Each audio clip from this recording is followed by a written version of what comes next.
This is newly made, and it affects the tacit understanding of the first and second batches. However, the level of tacit understanding and the degree of tacit understanding are not the same. The level of tacit understanding determines the effect of releasing the ultimate move, which means your combined ultimate move is like standing still, and it's said to be as precise as the missile our mom just launched. The degree of tacit understanding affects the speed of the rolling condition. The specific way to distinguish it is by looking at the clothes. The stripes on the red clothes move the slowest. Although back then, we didn't know it was determined by the zodiac signs of the two characters, I knew that as long as you chose the red clothes, it was stable. Just talking about this combined move has its details. As anyone who has played knows, the two people face each other and hold hands.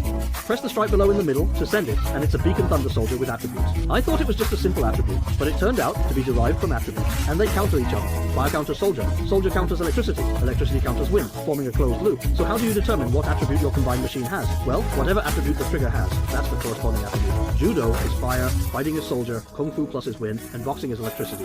The combination isn't just about holding hands.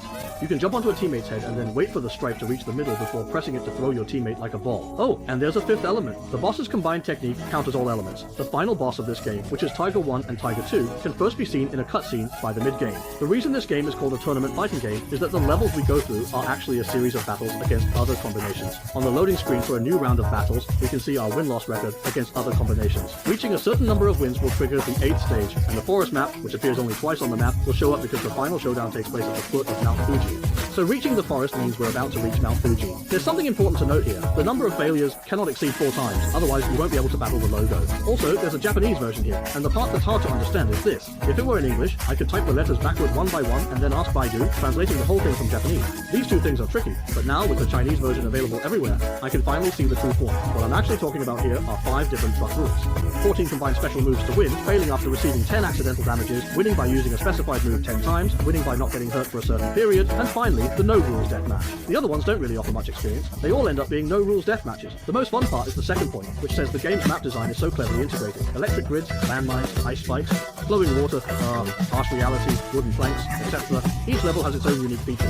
This rule is easiest to achieve in the electric grid level. Others get thrown into the electric grid and bounce back repeatedly. If you go a bit overboard, you can directly knock them out. Outside of story mode, when battling, you have to first take out the AI together, then have a one-on-one duel, and you have to agree on 3 rules. No strong players attacking, no continuous flying kicks and rolls, and no constantly throwing electric grids and spikes. Mines are allowed though, since there are only 5 mines, so after defeating the AI, there aren't any left. As for story mode, that's not the case. In co-op, each person handles one opponent, and you can be as cheeky as you want. If you feel guilty, there's no need to. When you reach Tiger 1 and Tiger 2, you'll be continuously hit and unable to move. Caught in the Tiger whirlwind. This belongs to those fighting legends. This game is like the white moonlight of my childhood. Even by today's standards, it's still impressive. Whether it's the map design, the feel of the controls, or those highly creative settings, they all serve as proof of the creativity of these game-loving experts.